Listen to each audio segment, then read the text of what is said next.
My newly hired coworker is the owner's daughter and thinks I'm not pretty enough to deserve the help I receive at work. I'm handicapped and missing both my legs. Posted by you/Park Downtown 3937. Throwaway because my brother thinks I'm the jerk here, and I don't need him chiming in. I'm not asking if I am. I, 25F, work in an office. The front of the office is for client parking only, so it doesn't get overcrowded. The back of the office has our employee parking. The front has 3 handicap parking spots, but the back has none. Technically, it meets whatever requirements it has too. I lost both of my legs from the knees down in a terrible accident as a teen. I had to relearn how to walk, deal with constant pain, and can't go long distances.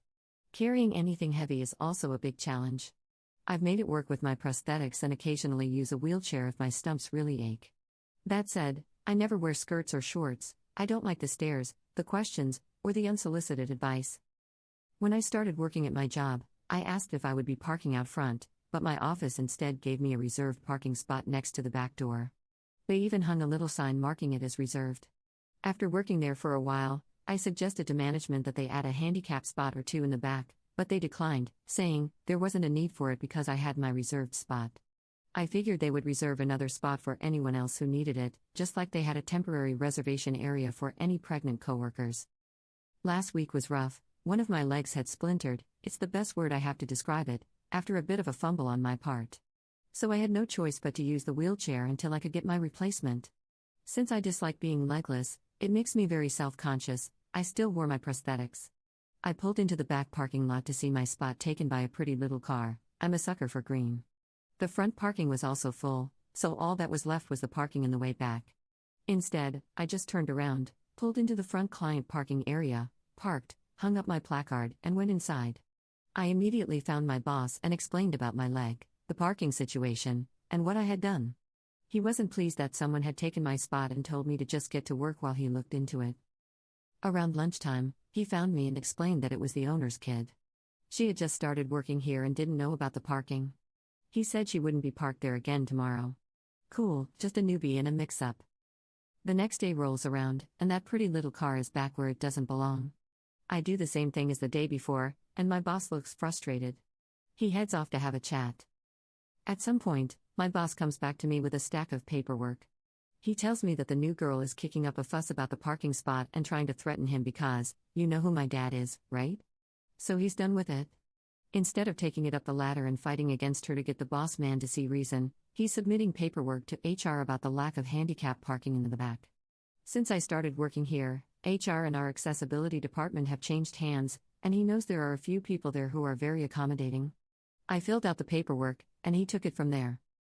For the rest of the week, I had to park in the front, and everyone was getting annoyed with it for one reason or another, either complaining about special treatment for me or getting angry at the new girl for kicking out someone who actually needed the parking spot.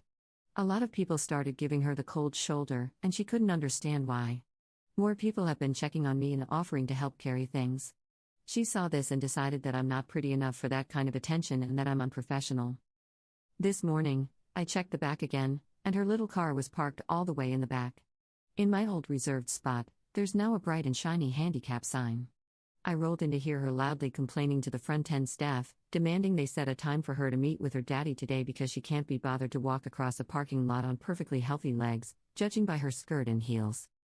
I would trade our legs in an instant so she could keep the damn parking spot. Sorry, I guess I needed to vent a little. And I'm worried about what she might say to her daddy and how it will affect me. Relevant comments. Commenter. Someone can correct me if I'm wrong, but aren't businesses required to have at least one handicapped spot? Anyways, screw your brother for saying you're the jerk. If anyone is, it's the owner's kid and your brother. Commenter 2. The last time I checked, you needed one handicap accessible spot for every 25 parking spots. So if you have 100 spots, 4 must be handicap accessible. If you have 76 spots, 4 must be handicap accessible. Update 1 day later. I appreciated the kind words about my annoying little rant yesterday. My brother can be pretty hard to deal with, as he has a very difficult time understanding others. Maybe he didn't get enough hugs as a kid, who knows? I know not a lot of people are looking for an update, but it felt nice to have a few people on my side. That said, nothing really happened yesterday. It wasn't until I was home from work that things started to pick up. My boss called after hours. He never does this, and strongly suggested that I wear a skirt to work tomorrow and then leave early for an appointment, with time off that he had approved. When pressed, he said he really couldn't go into details because my reactions would reveal too much. I asked if there was any way to get out of wearing the skirt, and he suggested bringing a blanket to drape over my legs. My boss has never asked me for anything like this before, but I had the feeling it was to drive home a point. So, against my own feelings, I wore the skirt and went into work today. I placed the blanket over my legs in my office and worked until I was called in for a surprise meeting with my boss, the owner, and HR. My boss gave me a pointed look at my legs before we entered the meeting, so I put the blanket on the back of my wheelchair. The owner looked absolutely annoyed to be there, borderline angry, and stood up to say something but seemed to freeze. I could hear his teeth click as he shut his mouth. He went to stare out the window while we, HR, my boss, and I discussed his daughter's actions and words. Apparently, a few people had submitted complaints about her on my behalf. The owner asked only one question the entire time: "How long have you been? Well, when did you lose your legs?" I answered and offered proof, but my boss said it was already on file for my accommodations and could be checked there. The owner stormed out after that. HR thanked me for my time and sent me back to my office. By noon, I was leaving, and the owner's daughter was packing up her space, crying while her father stood over her with the darkest expression I had ever seen on him. He frustrates easily but hardly ever yells. I can count on one hand how many times he has. He was shouting at her the entire time she packed. I just rolled by as quietly as I could because I didn't want to get sucked in. My boss texted me that the owner had approved me to work from home as needed and that I would be getting a pay raise outside of the usual annual raise and bonuses. He also said that the owner would be making his daughter apologize. This turned out better than I had thought it would. Thank you, everyone, for listening. Relevant comments. Commenter. I couldn't understand why the daughter still kicked up a fuss when Op showed up in a wheelchair.